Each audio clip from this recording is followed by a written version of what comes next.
How's it going, everybody? It's the Keenest Fox here today, and this is my channel where I talk about anime, video games, cartoons.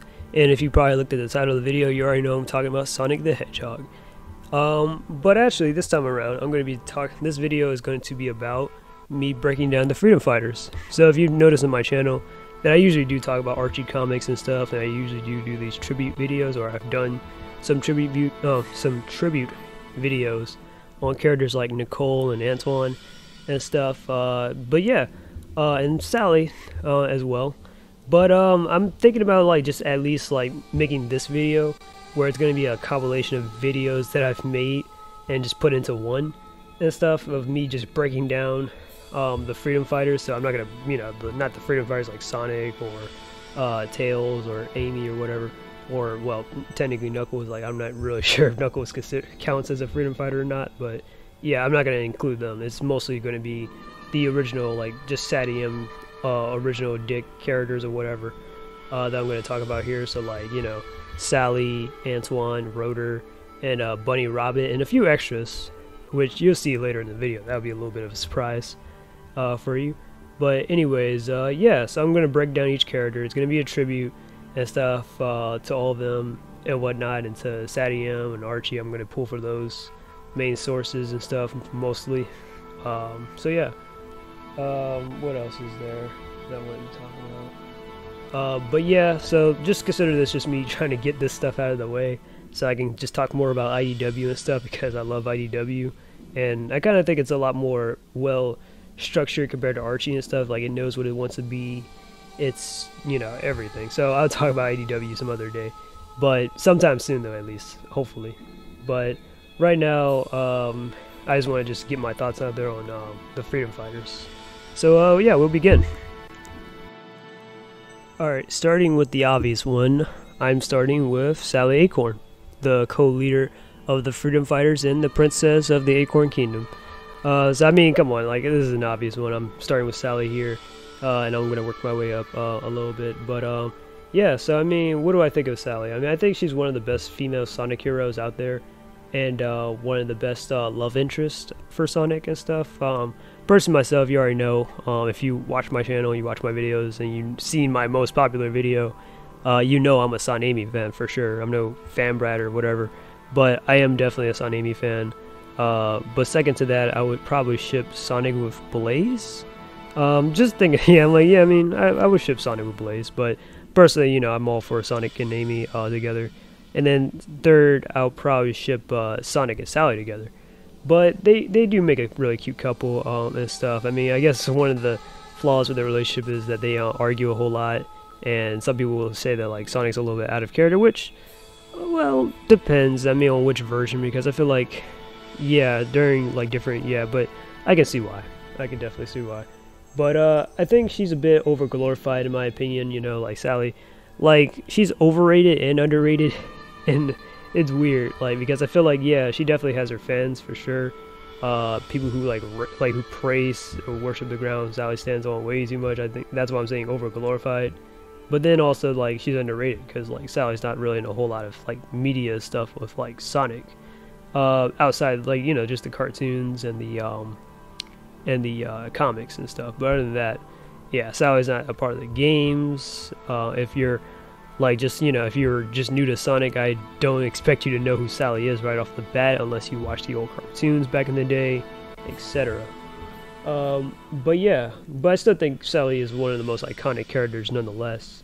And I think she's very dependent, really smart and cunning. She's decisive and stuff, like one of the best like leaders inside Sonic and whatnot, so to speak, and a really noble and selfless character. So yeah, that's what I think about Sally and whatnot, my genuine thoughts. Alright, so on my next topic, I'm going to talk about some fun facts or some trivia about Sally. So, in case you didn't know, Sally has a royal birthmark located on an embarrassing part of her body. It was kind of a little bit of a mention and Journey to the East and stuff by SBO and whatnot.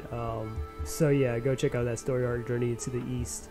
It's nothing crazy, I promise you that, but just to let you know, yeah, Sally has an embarrassing royal birthmark located somewhere embarrassing a part of her body that Sally probably doesn't want to know, but apparently Monkey Kong does. Also, Sally has the same voice actress as Lola Bunny from Space Jam, that being Kath Susie.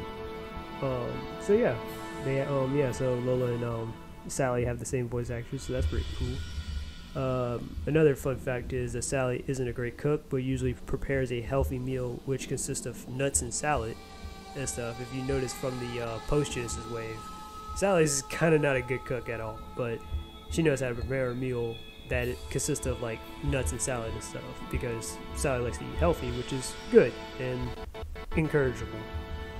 Another thing is Ken Penders dislikes Sally and tried to killing her off since he found the character to just drag down Sonic, which, yeah, I mean, that's kind of a more, I wouldn't say that's not exactly common, but yeah, a lot of people do tend to think that relationships tend to drag down Sonic. I mean, I disagree, but a little bit, but yeah. Ken Penders, that he dislikes Sally and tried to kill her off. Obviously, Sega kind of opted against this because Sally was kind of their big cash cow at the time, so they're trying to milk her as much as they could, so that's why she was brought back to life in the comics in Sonic in-game. Or technically she didn't really die, but she was supposed to die, but turns out she was just in a coma and she woke up.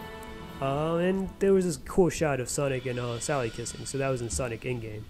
It was a pretty good read, in my opinion. It was definitely a good conclusion, epic conclusion between Sonic and the Dr. Robotnik and stuff, or Robotnik Prime at the time. So yeah, it was pretty cool.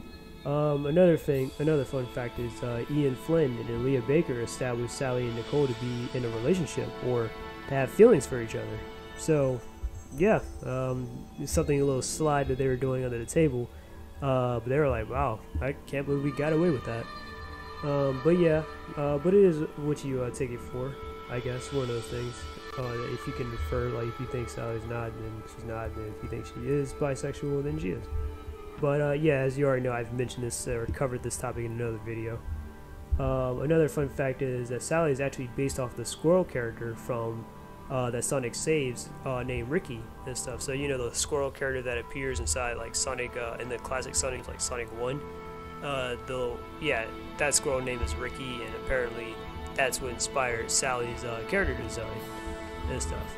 And some of the other freedom fighters as well, like some, like the character, you know, Porker Lewis, inspired by the Pig Sprite, or even Rotor and stuff, which I'll get to later. But yeah, and then my final trivia here is that Amy is referred to as Princess Sally in the Sonic CD manual in the American version, because Amy wasn't well known at the time, well, because obviously this is her first game, so in the American release they referred to Amy as Princess Sally and whatnot, in the American version of the manual, so mistranslation there, or just, you know, a little change. But yeah, so those are some trivial things about Sally, so in case you learned something new, then you might have learned something new. Alright, next subject we're going to cover is feats. Not that type of feat, but feats, as in feats of strength. So what are some of like the things that Sally can do? How does she hold up in a fight? That type of thing, you know, because I used to love going on and like back and forth about debating and stuff about who can kick whose ass and stuff.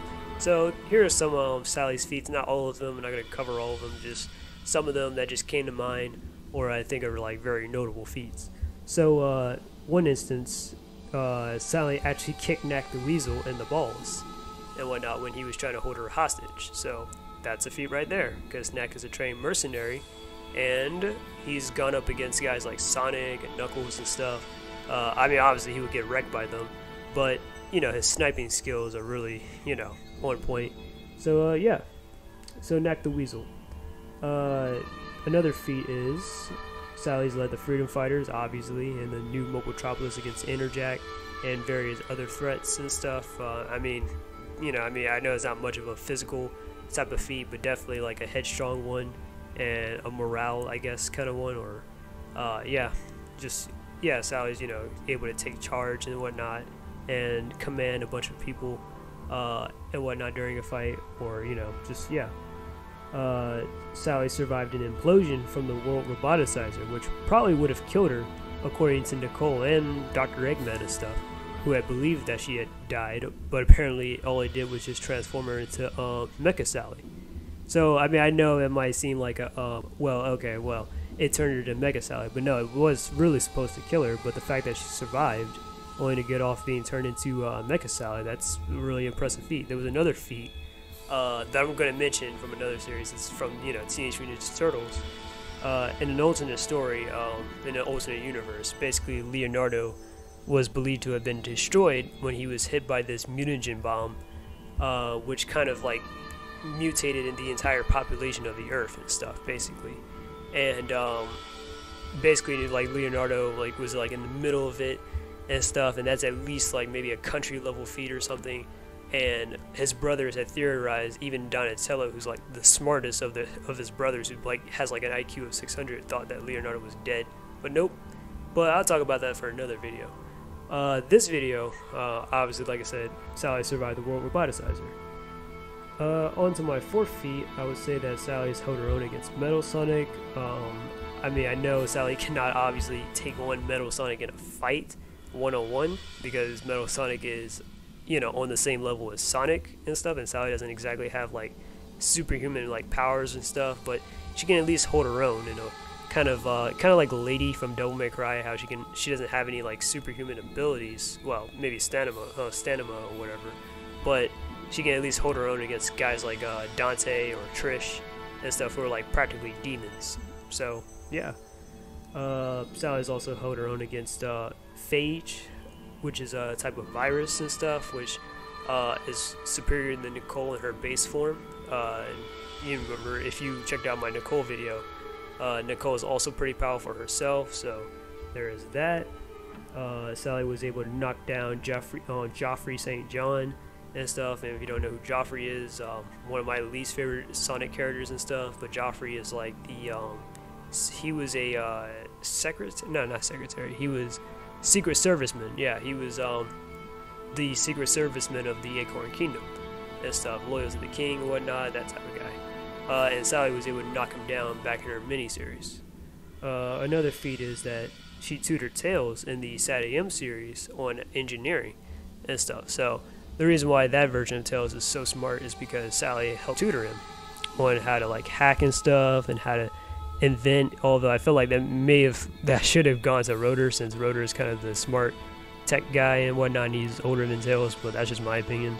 But yeah, Sally taught Tails how to do all those things, and Tails seems that he probably surpassed her later on. So there's that.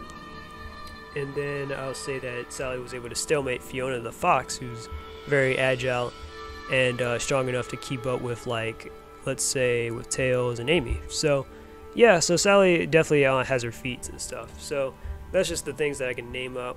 I'll obviously leave my recommendations and stuff somewhere in this video and stuff. I'm just recording the audio for it. So yeah. Alright, so here are my overall thoughts on the character. So I think Sally and the Freedom Fighters are too good of characters to just be left on the shelf, as I've mentioned before, which is why they should just return in a sub-series. I'm not saying that they should be put in the main series, but I mean, if they could, I mean, or if that could happen, that'd be nice. But I think they should be put in like a sub-series or something, kind of like Sonic Boom. Like, let's say like they have like Sonic Sad AM and there's like a game like series on that and stuff. That'd be pretty cool in my opinion.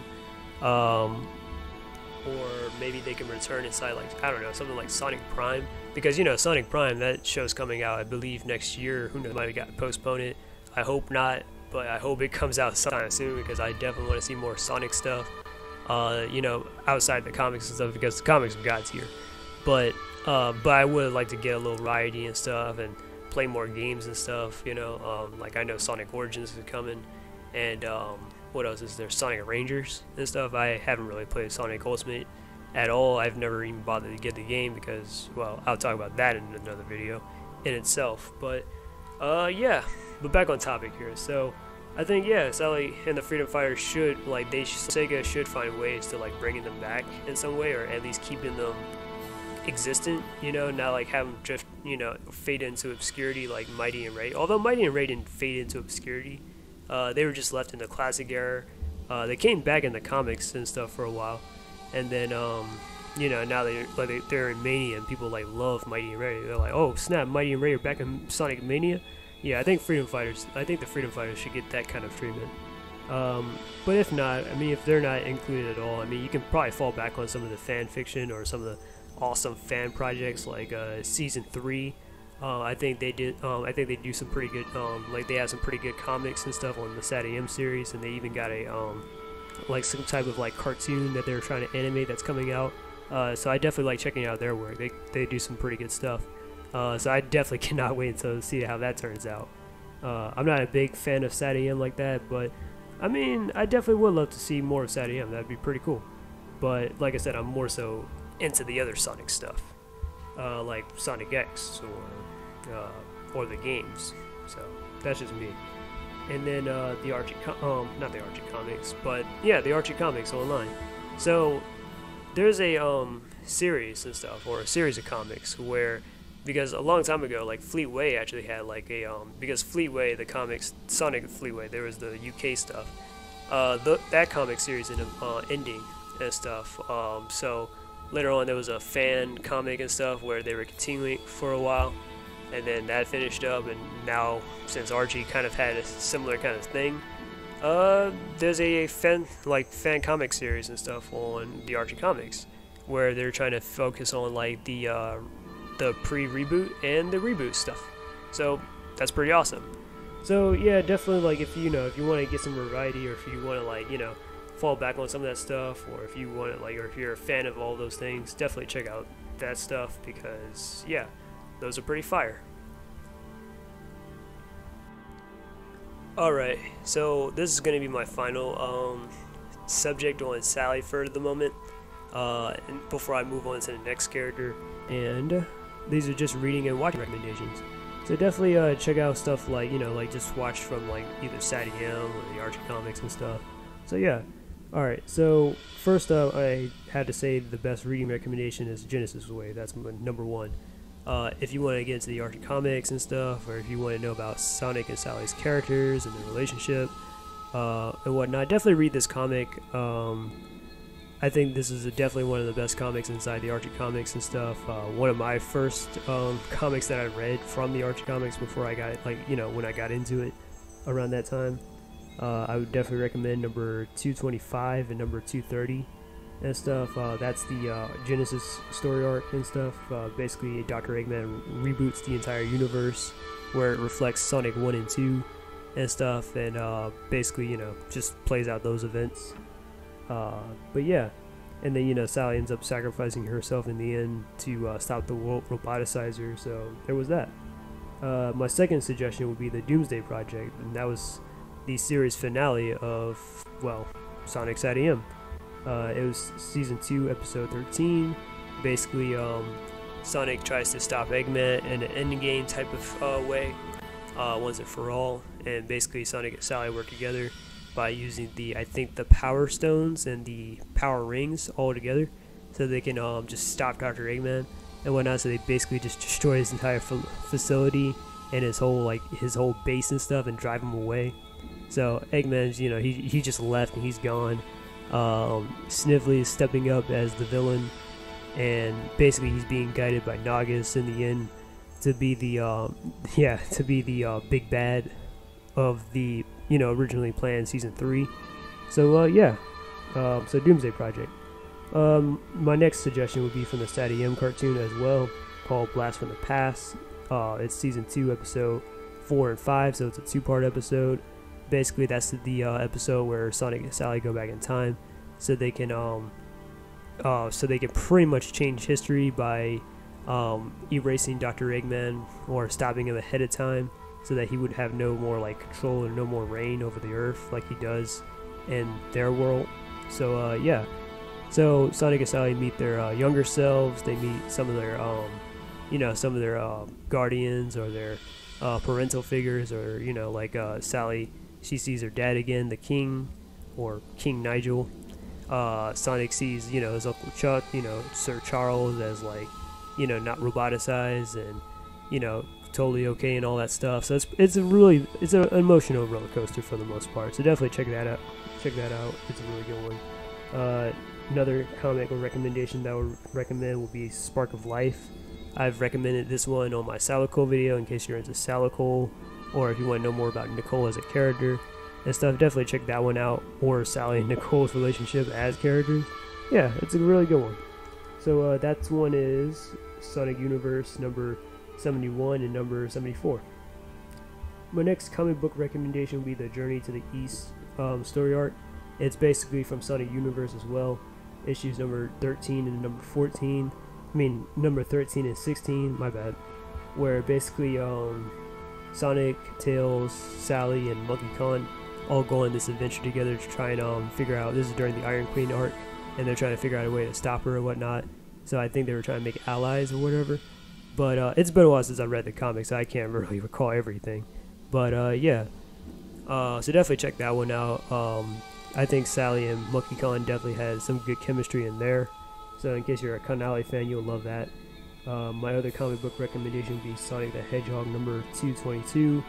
I can't recall everything. I know I'm recommending this stuff, and it's probably unprofessional that I don't recall all this stuff, and I probably should have read this before making this video. But number 222, that comic is mostly about Sonic and Sally on a date with one another and stuff. I've mentioned that one on my channel as well, where Amy had interfered, or not interfered on the date, but she helped them out on their date when they were getting swarmed by paparazzi, which is why I still think Amy is the best suitable character for Sonic in terms of, like, you know, being his girlfriend and stuff. But that's just me. But still, it was a good comic though. Definitely some cute Sun Alley moments, so you'll definitely love it in case you are a Sun Alley fan. I'm giving you some respect, like I'm giving you know, there's some respect right there. Gotta give it some props. And then Sonic the Hedgehog number 125. Sonic the Hedgehog number 125. It wasn't really more so about Sally. It was more so on this like invasion story, where basically these aliens called the Zord just take over and stuff, and they're trying to like invade their world, obviously, or destroy it with a black hole generator device and whatnot. And they play a big part, and I believe the Mobian's creation. But anywho, point is, Sonic sacrificed himself to stop the black hole generator. He doesn't think he's gonna make it. He's saying his goodbyes to Sally. They share a good moment, so it's really nice. So I definitely recommend checking that out. So yeah, number 125. So next up we got Sonic and Sally, the episode from Sonic's at AM. It's from season 1, episode 2. I think this is a good episode for if you're thinking about Sally's character and Tails' character and stuff, or definitely their relationship as like friends and stuff. Whereas, you know, I personally think that Sally's more so like an older sister to Tails than a aunt, because they're not really that far apart in terms of age, because Tails is like 10 inside him and Sally's like 16, so that's like 6. But I mean you can still have a nephew and be like 6 years apart from them, but still I think they have more so a brother sister like relationship, if anything. But in there, Tails was definitely stepping up as a character, or that was one of those episodes where he was stepping up as a character and whatnot. And he recognized that Sally was like a robot and stuff before anyone, even like before Sonic and stuff. And Sonic was like, you know, Tails might actually have a point. But yeah, definitely check that one out. My other recommendation would be the 30-year later story arc. It's Sonic Universe number 5 through number 8 and stuff. Basically, that's the whole timeline where Sonic is king and Sally is queen, and they're like a married couple and they got kids and stuff. I thought it was a pretty good comic and stuff. I wouldn't say Sally plays a big active role and stuff in the story, like, you know, when it comes to fighting, like, oh, it's a callus or whatever. But I gotta say for myself that it is a good story arc. It definitely, I think, yeah, Sally is definitely a lot more mature here and definitely a good character and stuff. I remember there's one scene where her and Sonic were just arguing and stuff, and they were like, fine, they were just acting like a married couple, and I like it and stuff. So again, if you're a Sun Alley fan, you'll enjoy it. And then my final recommendation is Sonic Christmas Blast. Sonic Christmas Blast, and there Sally has no speaking roles, but this is actually the first time that Sally's actually appeared in Sonic Adventures of Sonic the Hedgehog. And I gotta say, I actually enjoy watching it, because not too many characters outside of like Sonic, Tails, Dr. Eggman, Coconuts, Scratch and Grounder. Yeah, like mainly those 6 characters are always the recurring characters from, like, you know, like there's no other character from the comics or the games that, as far as I can think of, that appeared in Adventures of Sonic the Hedgehog. Most of the characters are, you know, pretty much original characters from that show. But I believe they all have some pretty good concepts to their character. But anyways, those are my reading and watching recommendations and stuff. So next up, I'm going to be moving on to the next character. I hope you guys enjoy.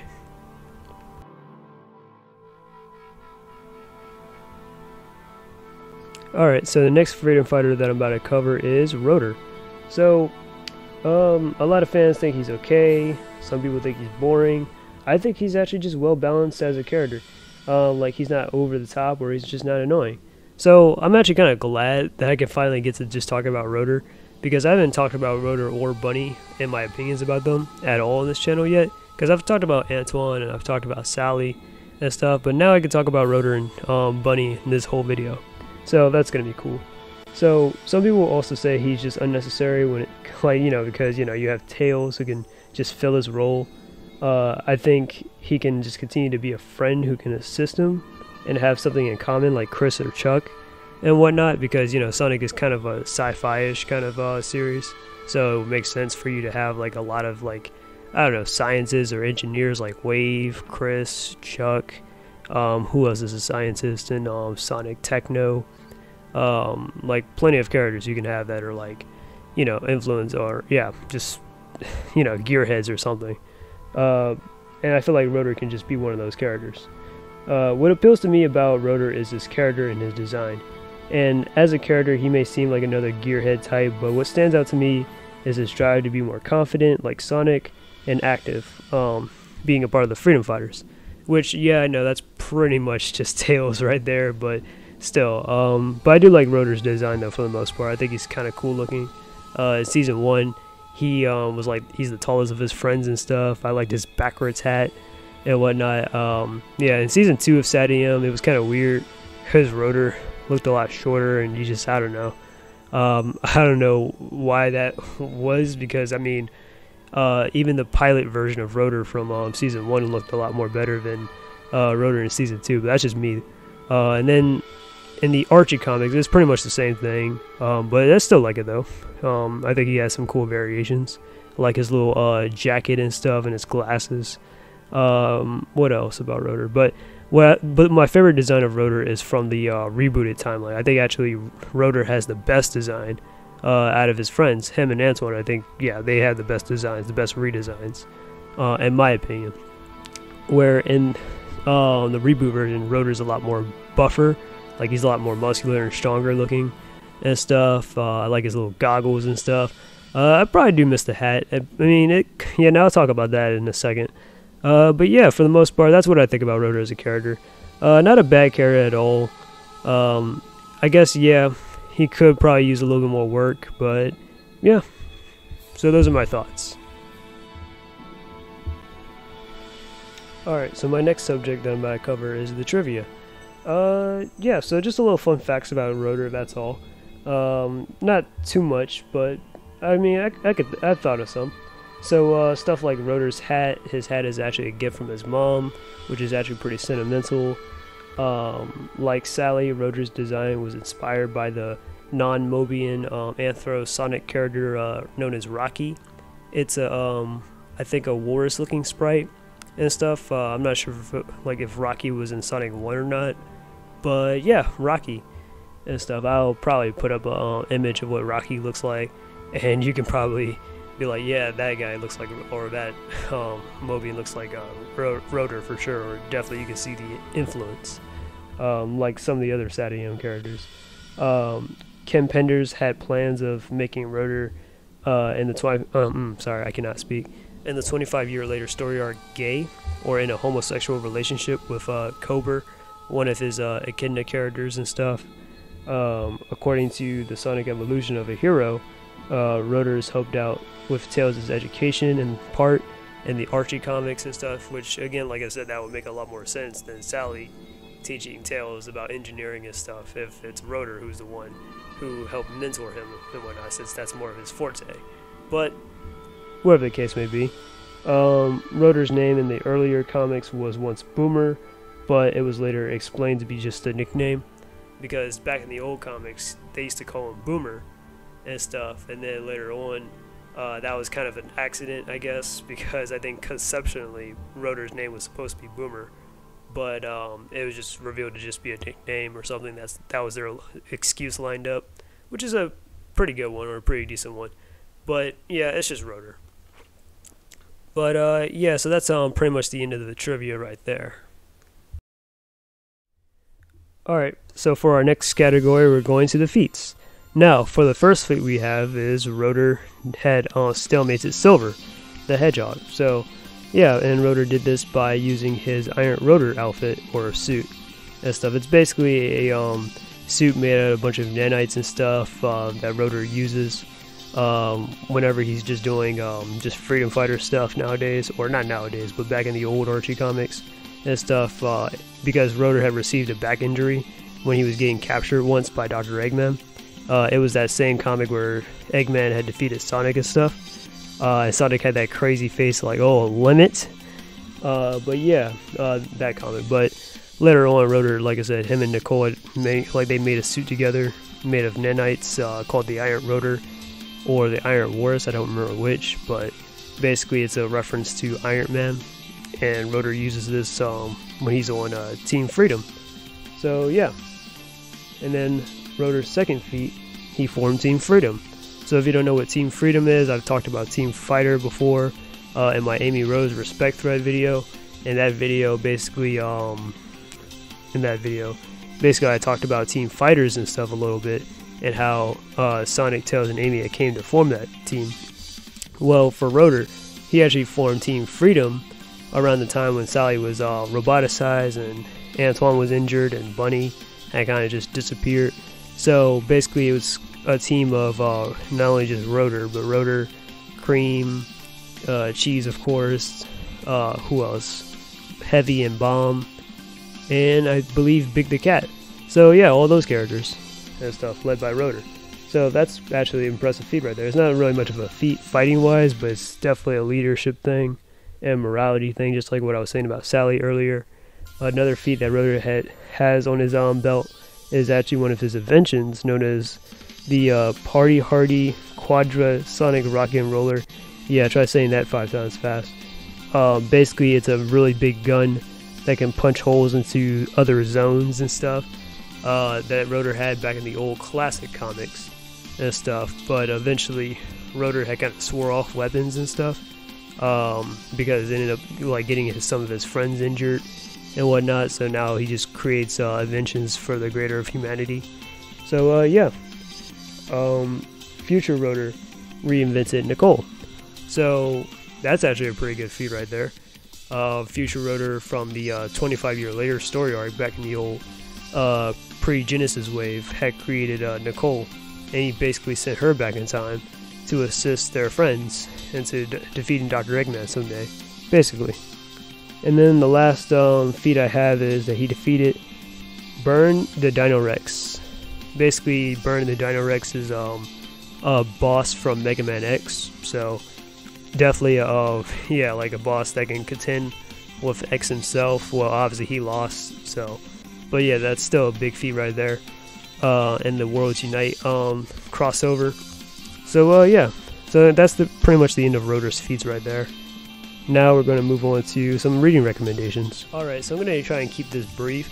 Rotor doesn't really have too many reading recommendations like Sally, for instance, but he does but at least was able to scrap together at least 5, 2 from the Sadie M cartoon and 3 from the comics. So for the first recommendation I have is Season 1, Episode 11, and that's Subsonic. And I believe this is the episode where Rotor, where basically Sonic and his friends, the Freedom Fighters, got captured by this weird swamp kind of subterranean monster. You know, that's basically underground rock kind of creature. They got captured, and Rotor stepped up and saved everybody, which is pretty awesome and whatnot, especially how he's always doubting himself and whatnot. For my second suggestion I have is Harmonic Sonic. It's the Season 1, Episode 8 episode from Sonic Sadie M. In that episode, Sonic and Rotor end up traveling together into outer space, and they face off with aliens and stuff. It's a pretty actually cool episode. Mostly it's just Sonic and Rotor and whatnot. So yeah, that's pretty nice. So yeah. Anyways, on my next recommendation from the comics, I have Sonic the Hedgehog number 215. In that comic, that's where Rotor had actually fought Silver in, and he had donned his new outfit, the Iron Walrus, or the Iron Rotor, which, again, whichever one you want to call it. Basically, Rotor encounters Silver because Silver was trying to fight freedom fighters and stuff, because he believes one of the freedom fighters had caused the destruction of his future, so he was trying to assassinate one of them, and one of his searches had narrowed him down to Rotor, but eventually Silver ended up helping out Rotor save his family and his herd, who was being brainwashed by, I believe, one of Dr. Eggman's robots or something. So that was pretty cool, and then Silver made it to the point where it will never brainwash them again. So that was pretty cool with Silver. The next comic I have is Sonic the Hedgehog number 276, and there, that's basically just a comic where Sonic and Rotor are teaming up together and stuff. This is kind of in their Sonic Unleashed kind of adaptation, where they're trying to like fix the world that's been like, you know, damaged, and it's like in pieces and stuff. Again, the same scenario from Sonic Unleashed, and there Rotor encounters his dad, Tundra, and stuff, for the first time, who's working for Dr. Eggman there. So I thought that was a pretty good read. Not anything out of the ordinary, but definitely a good one and stuff. I've talked about Tundra a few times. And then the next comic I have is Sonic issue number 214. So basically, I'm going to explain here. So Rotor had received a back injury and stuff back in the comics and stuff, like I said, around like the comic 175 or 176, where Sonic was defeated by Eggman, and basically Eggman captured all of Sonic's friends from the Knothole village, and in the process Rotor was injured, so he had a kind of a permanent back injury, which prevented him from fighting on the field.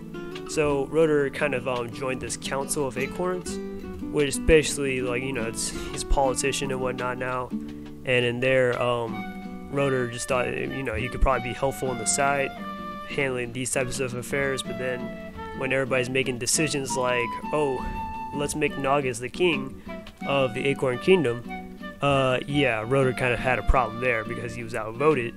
So Rotor was like, you know what, he dropped out of the council, didn't want nothing to do with him, and he just did his own thing.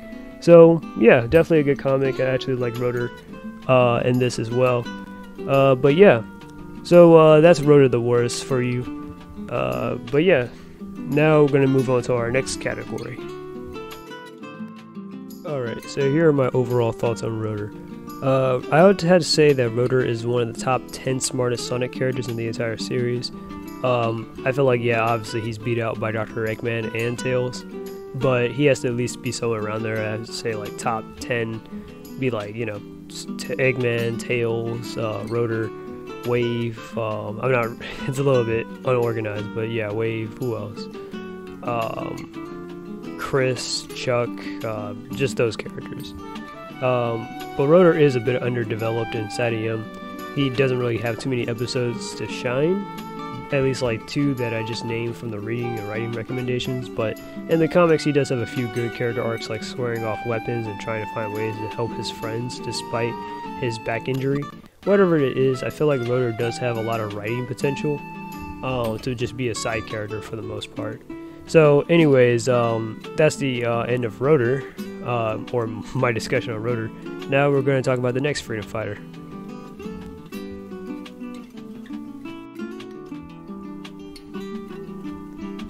Next I have Antoine De Colette, or Antoine Depardieu, depends on which version you're going by. But personally, I like to, his name is Antoine De Colette. So not a lot of people like Antoine if all they know is Sadium, since he's always been jealous, clumsy, and annoying and stuff. Like, he's jealous of Sonic and stuff, constantly like in that love triangle with Sally, and he's constantly like messing stuff up on like missions and stuff in Sadium, or getting himself in trouble. You know, that's where the clumsy comes from, and he's kind of a bit of an annoying character inside Sadium. I'm not gonna lie to you there. But in the comics, though, I feel like he's definitely handled properly in there compared to the show and stuff, because he definitely has a lot of good moments where he gets over.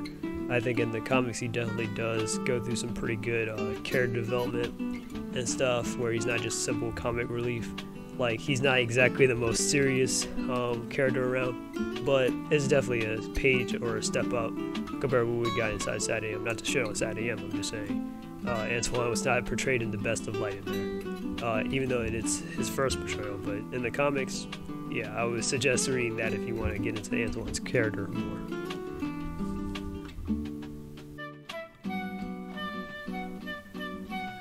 Alright, so here are some fun facts about Antoine. Antoine is voiced by Rob Paulsen. If you don't know who Rob Paulsen is, the legend himself, Rob Paulsen has voiced a lot of characters and stuff in the past, like Jack Fenton from Danny Phantom. He's voiced Raphael from the original Teenage Mutant Ninja Turtles cartoon back in the 80s or the 90s, but it came out in the 80s. He also voiced Donatello in the 2012 version, which that was pretty cool. And I'm pretty sure he did definitely voice work in Pinky and the Brain. Like, the guy's been everywhere. He definitely has a big rap sheet when it comes to voicing characters inside cartoons. And I believe he's also a voice director himself. So yeah, Rob Paulsen, he was Antoine was one of those roles. So that's pretty cool. Just like if you're gonna get on him from his French accent or his weird French impression and whatnot, yeah. But yeah, he's voiced by the legend himself, Rob Paulsen, so that's pretty cool. He's got a good voice actor. Antoine originally wore his dad's uniform out of respect for him. That's my second fact. Back in the earlier comics, Antoine wasn't really a soldier of any sort. He was mostly a civilian, whereas his dad was a general. So Antoine mostly just wore his dad's clothes and stuff out of respect for him, which was pretty cool. And then eventually, after all the freedom fighter stuff and whatnot, Antoine ended up stepping up and becoming a commander in his own right. So he pretty much earned his way into that role. For my third fact, I have this one story inside Sonic issue number 168. In the second portion, Antoine's dad passes away, which is actually a tribute story to Ian Flynn's grandma, Jane Flynn, because she passed away that year. So Ian wrote this story where Antoine's dad had also passed away because he was poisoned by Antoine's evil counterpart known as Patch. And one of my other facts is Ian Flynn had originally planned to kill off Antoine in the Mecha Sally, which it's one of those creative decisions I actually disagree with. Again, I love Ian Flynn's work and stuff. I think he's an excellent writer, and I think he's a cool person. But I totally, I just don't, I'm against him trying to kill off Antoine, though, in the Mecha Sally arc. Although, yeah, I guess it would, I wouldn't say I would say it makes sense, but still, I just, yeah, like, it would make, like, cement the whole gravity of the situation being, like, serious inside the Archie comics, but still, I just, like, I don't think they should kill off Antoine, that's a little, but, yeah. My other fact is Antoine's name is Depardieu in the Sad AM series, whereas it's just De Colette in the Archie comics, which I mentioned earlier. And my last fact is that despite there being back and forth between him and Sonic, like they're always competing for Sally or something, or they're always throwing shade on one another, Sonic was actually Antoine's best man at his wedding, if you didn't already know. So those are some fun facts that I have on Antoine. I'm going to move on to feats and recommendations.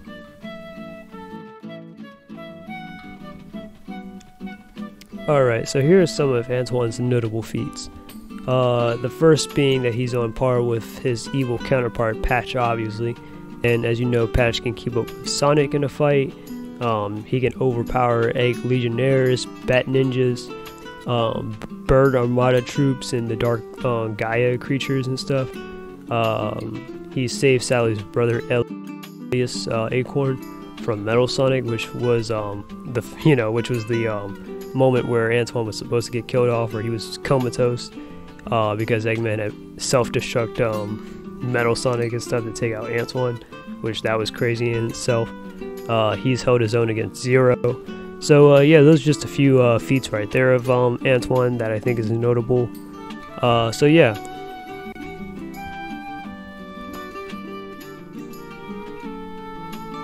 Alright, so we're moving on to reading and watching recommendations.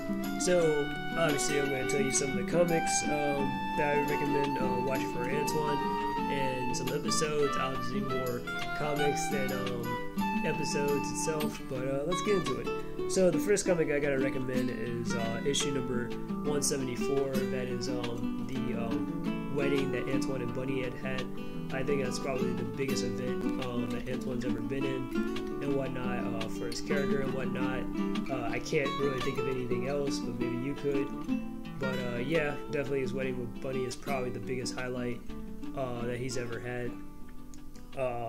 Then we got Sonic Universe number 17 through number 20. It's a little bit of a mini-series, and it's based off of Tails Adventure, the game itself, and whatnot. Basically, after Antoine and Bunny's wedding, they basically go on a little vacation with Tails, and they retreat to a little island and stuff, where they get attacked by these guys called the Big Bird Armada. So they fight against them and whatnot. So it's a pretty nice comic.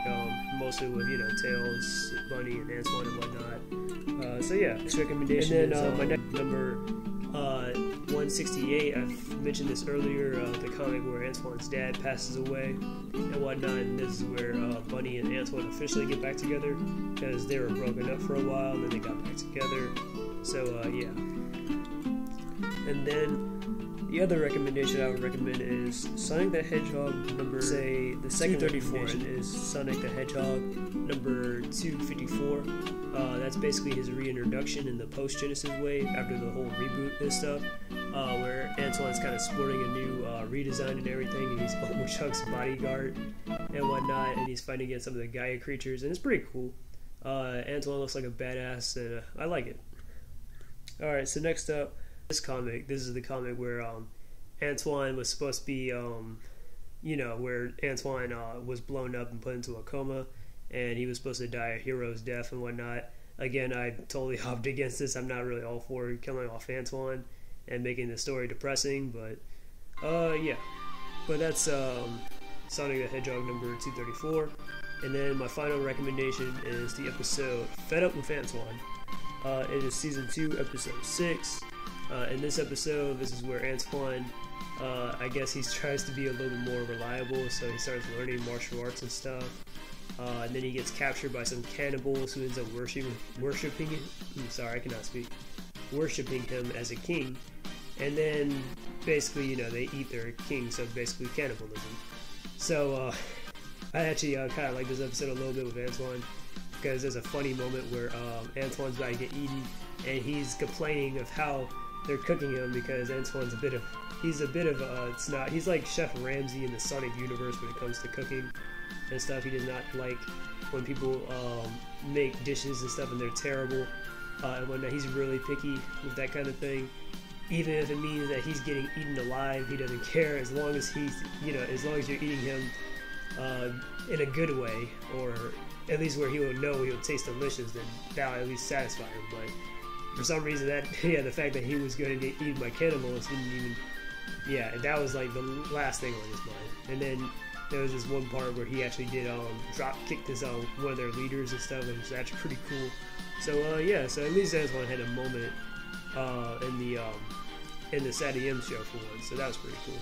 So those are the recommendations I have. Go check it out to your own expense. Now we're moving on to my final thoughts. Alright, so overall, Antoine kind of just strikes me as the cowardly type of hero who's like brave deep down, but is underestimated by his appearances and stuff. Like, kind of like Scooby-Doo or Courage the Cowardly Dog, kind of like how, they're always like afraid or they're always timid, and then they always like, they put on their big boy pants when push comes to the shove. So, yeah, I feel like Antoine's one of those characters. I feel like he goes through a pretty interesting character arc where he's like one of those type of heroes. That's something that's a little bit relatable. Definitely I can relate to this. I wouldn't say I'm always intimidated or whatnot, but I mean, I can vouch that, at least everyone in some way has experienced fear and whatnot, and they're probably much more braver than they give themselves credit for. But that's just me. And I think this is a personality trait that should be welcomed open arms inside the Sonic series. And those are my thoughts on Antoine. Tell me what you think down below of what you think of Antoine or any of the other freedom fighters that I've mentioned so far, or in this video. Alright, now we're moving on to the next freedom fighter.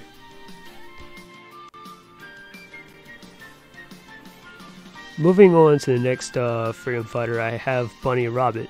Now, I know I haven't really talked a whole lot on Bunny as a character, but honestly, I think she's one of the coolest and one of the strongest members on the team, and one other than like Sonic, you know.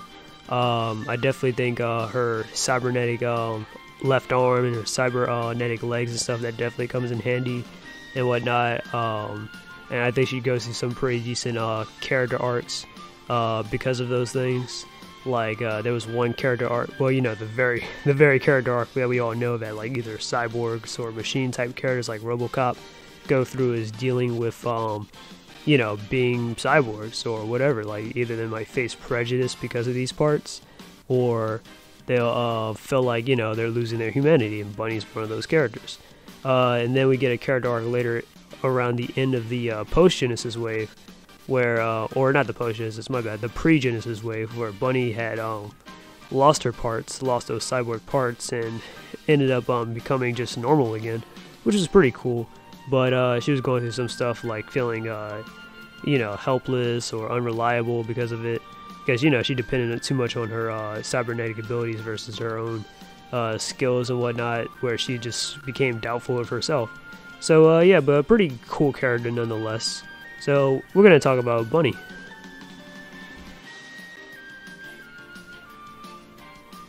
Alright, so now we're going to talk about some trivia about Bunny Rabbit. So some fun facts, some things you probably already know, some things you probably didn't know. So first I'm going to talk about the original Archie comics about Bunny, and this is just a speculation that I've noticed, but in the pre-Genesis wave, Bunny had met Sonic and his friends as teenagers, right? But in other depictions like the SAT-AM or the reboot, they've always been like childhood friends. So you would notice this if you like read the earlier comics and stuff, like I'm talking like issue 1, 2, and all that. That yeah, Bunny was never really in those until a couple issues in and stuff, like into like later and whatnot, where she's, yeah, because mostly it was just Sonic, Tails, Sally, Antoine, and Rotor, and then Bunny just came in later. In this one comic when Sonic was rescuing her while she was about to get roboticized. So that's something I've noticed. Maybe you probably noticed or caught on too, but yeah. So there's that. My second fun fact is that Bunny was voiced by the late Christina Cavanaugh, known for voicing Chucky Finster from Rugrats, and also voicing Dexter from Dexter's Lab. So rest in peace to that actress. She was really good. Definitely did a good job, especially on Dexter. I love Dexter. And definitely Chucky was one of my favorite characters from Rugrats. And of course, Bunny Rabbit. So yeah. Bunny's last name is pronounced Rabau with silent T. I mean, personally myself, I always just call her Bunny Rabbit because it's just her name. But officially, I guess in the pre-Genesis wave, it's pronounced Rabau, but she just goes by Bunny Rabbit because of, you know, the cyber parts and stuff. So yeah. And then the final fact I have is that Bunny and Antoine had established a rule not to get in each other's way while they're cooking, because, like I said, Antoine can be a bit of a food critic, and Bunny also likes to cook too. I don't think she's nearly as passionate about it as Antoine is, but I guess they made a pact that they wouldn't get in each other's way or whatever, because they'll probably get a little competitive or fierce.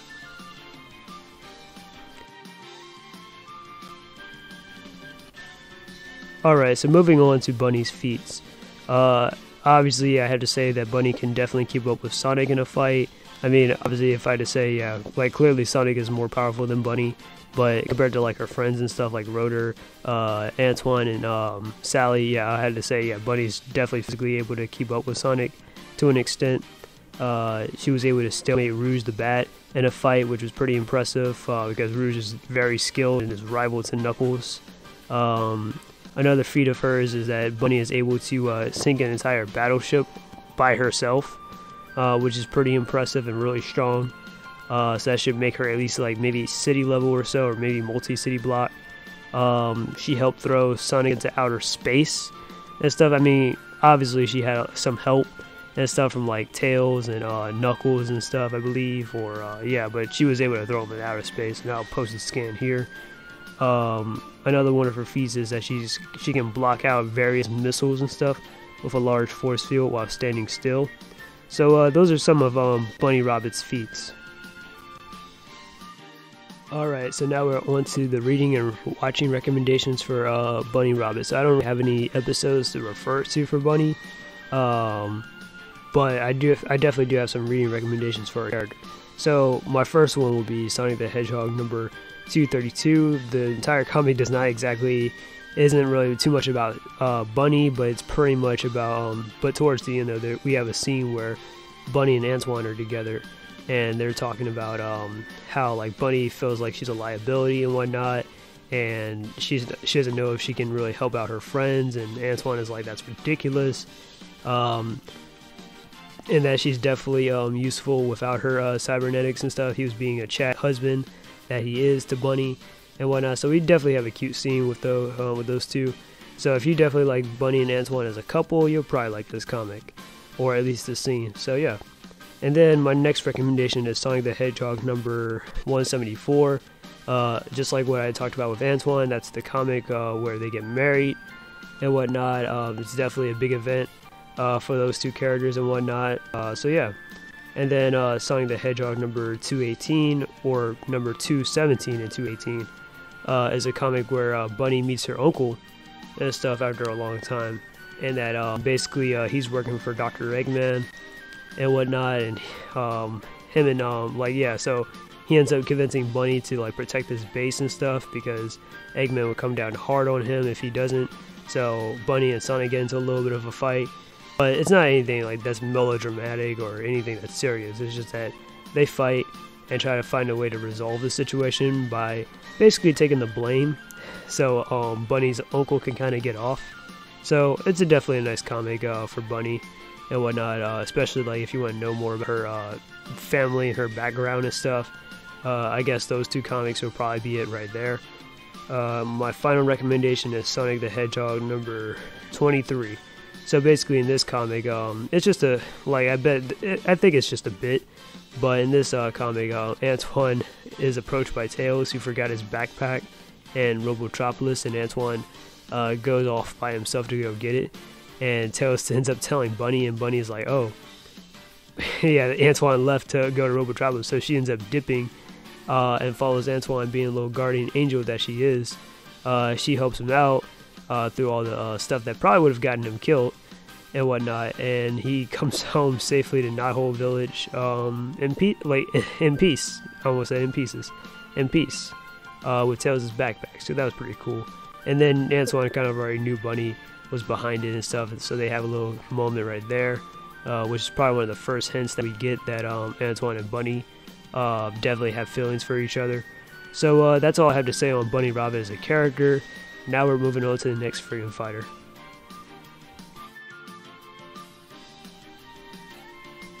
Alright, so next up, I was originally planning on just doing a 1x1 for each of these characters, but I decided to just make it an honorable mentions because I'm kind of feeling a little lazy and stuff to really just, yeah. But also, like, you know, I don't really think there's like a whole lot of information that I can just make one whole you know, video on, just like I did with the other freedom fighters. So it's just going to be one thing. So my first for the honorable mentions is obviously going to be Nicole.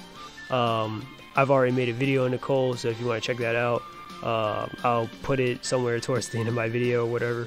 But yeah, but I mean, I consider Nicole to be up there with Antoine, Bunny, Sally, Sonic, and Rotor and stuff, since she's always been kind of technically a part of the team, pretty much. Even if it is as a handheld computer, she is still an OG member. Next up for my honorable mentions list, I have Lupe. Now, Lupe is not exactly a part of Sonic's team of freedom fighters, but she is a part of her own Wolfpack freedom fighters and stuff in her own village.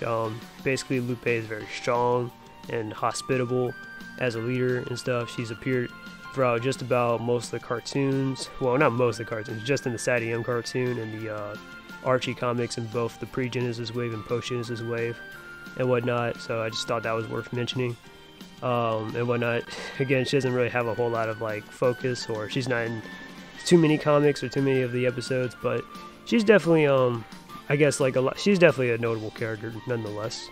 So yeah, and then next up I have Dulce. Dulce is technically the like, she was created because they wanted to balance out the female characters inside Sadie M during season 2. even though technically speaking they had Nicole already, but you know, so they added in Dulce and whatnot to be that third or fourth member, a part of the team. So I mean, unlike Rotor and Antoine, who didn't really get too much focus inside the cartoons, but got a lot of that in the comics, it's kind of like the opposite for Dulce, because Dulce actually, believe it or not, had more focus in the cartoons than she did in the comics. In the comics, she has maybe a couple of stories here and there, but she doesn't really appear all that much. I think at one point she might have just dropped out and was just gone for a while, and then she just appeared later and stuff. But yeah, so that's Dulce for you. She's one of the rare species on her own planet on Mobius and whatnot. So much so that Dr. Eggman wanted to actually roboticize a dragon of her species and stuff, but pretty much that ended up getting sabotaged by the freedom fighters. So yeah, that didn't exactly work out in his own favor. And then last but not least, of course, I have Uncle Chuck. Personally myself, I don't really consider Uncle Chuck to be, well, he is a freedom fighter, but then he's not. I don't know. It's up to you guys, I guess, if you want to take that for what it is. But he's certainly, of course, an ally, or he's certainly, you know, part of their team. He's another one of the smartest characters in the entire series, being the very man who invented the roboticizer. So that's credibility right there. Not to mention he also raised Sonic to be heroic and whatnot, and also Sonic built his personality around him. And some of the series like Inside EM and Underground. So yeah.